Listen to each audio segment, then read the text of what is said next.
दल अपने अपने स्तर पर तैयारियां करने में जुटे हैं। समाजवादी पार्टी ने 6 उम्मीदवारों का ऐलान भी कर दिया है और इसके बाद कांग्रेस और एसपी दोनों ने गठबंधन जारी रखने का दावा भी किया है।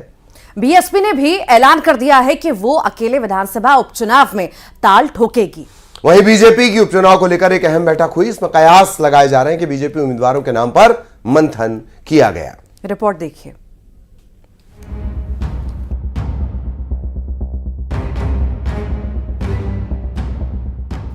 लखनऊ से लेकर दिल्ली तक राजनीति गर्माती दिख रही है।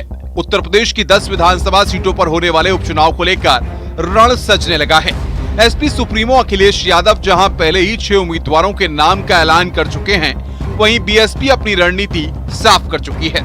इन सब के बीच अब बीजेपी भी अपनी रणनीति बनाती दिख रही है। दिल्ली में बीजेपी की हाई लेवल मीटिंग में यूपी उपचुनावों को लेकर रणनीति बनने की उम्मीद है। माना जा रहा है कि बीजेपी अपने उम्मीदवारों के नाम फाइनल कर सकती है। बीजेपी सभी 10 विधानसभा सीटों के लिए अलग रणनीति के साथ चुनावी मैदान में उतरने की तैयारी में है। इन 10 विधानसभा सीटों में महज 3 सीटों पर यूपी चुनाव 2022 के दौरान बीजेपी को जीत मिली थी। वहीं एक सीट गठबंधन के सहयोगी निषाद पार्टी और एक सीट लोकसभा चुनाव के दौरान गठबंधन से जुड़े राष्ट्रीय लोकदल की है। बाकी बची 5 सीटों पर समाजवादी पार्टी का कब्जा है। समाजवादी पार्टी अपने पाले की सीटों पर फिर से कब्जा कर एनडीए कोटे की सीटों पर नजर गड़ाए हुए है। समाजवादी पार्टी उनके साथ अब अपमानजनक व्यवहार करेगी, जैसा अपमानजनक व्यवहार कांग्रेस पार्टी ने हरियाणा में अखिलेश यादव जी के साथ किया था। लेकिन वो गठबंधन करे या ना करे, भारतीय जनता पार्टी अपने गठबंधन के साथ बहुत मजबूती के साथ तैयार है। हमें हरियाणा में जिस तरह का आशीर्वाद मिला है, उससे कार्यकर्ताओं का आत्मबल और बढ़ा है। हम उपचुनाव में सभी की सभी सीटों पर राष्ट्रीय जनतांत्रिक गठबंधन के प्रत्याशी जीत हासिल करेंगे। बीजेपी के तमाम नेता अपने पक्ष में माहौल बनाने की कोशिश में हैं। लोकसभा चुनाव के दौरान जिस प्रकार से मोमेंटम बीजेपी खोती दिखी थी, सीएम योगी और उनकी टीम उसे वापस लाने की कोशिश करते दिख रहे हैं।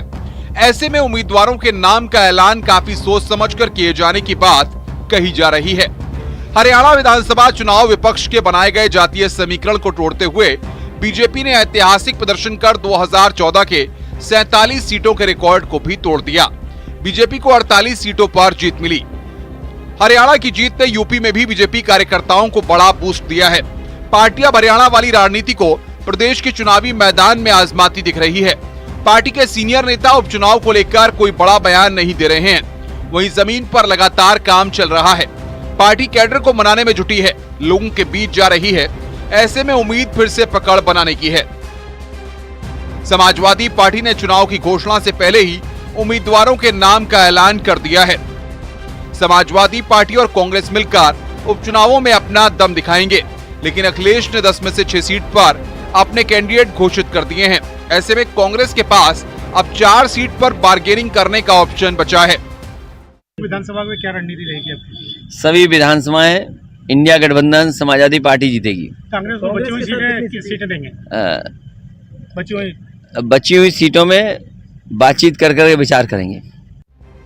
कांग्रेस को कॉन्फिडेंस में लिए बगैर अखिलेश ने 10 में से 6 सीट पर अपने प्रत्याशी घोषित कर दिए हैं। फूलपुर से मुस्तफा सिद्दीकी, मजवा से ज्योति बिंद को चुनावी मैदान में उतार दिया गया है।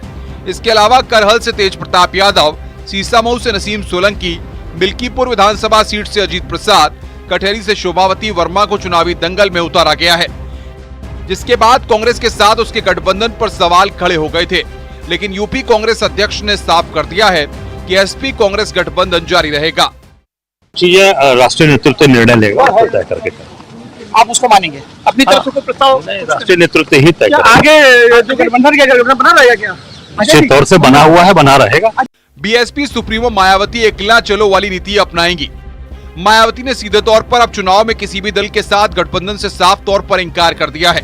दरअसल हरियाणा चुनाव में बीएसपी ने इंडियन नेशनल लोकदल जैसी क्षेत्रीय पार्टी के साथ गठबंधन किया था। पार्टी को क्षेत्रीय दल से गठबंधन का कोई लाभ नहीं मिला। ऐसे में पार्टी अब जनता के बीच अपनी पूरी ताकत के साथ उतरने की तैयारी में है। बीजेपी हर सीट से 4-4 उम्मीदवारों के नाम का पैनल तैयार कर आलाकमान को भेज चुकी है। दिल्ली में CM Yogi Adityanath, deputy CM Keshav Prasad Maurya, deputy CM Brajesh Pathak, प्रदेश अध्यक्ष भूपेंद्र सिंह चौधरी समेत तमाम सीनियर नेताओं की शीर्ष नेतृत्व के साथ बैठक हुई। माना जा रहा है कि बैठक में उपचुनाव वाली 10 सीटों पर उम्मीदवारों के नाम पर चर्चा हुई है। उम्मीदवारों के नाम फाइनल करने के कयास भी लगाए जा रहे हैं। बीजेपी चुनाव की तारीखों के ऐलान के बाद ही उम्मीदवारों के नाम की घोषणा कर सकती है। Bureau report, news 18।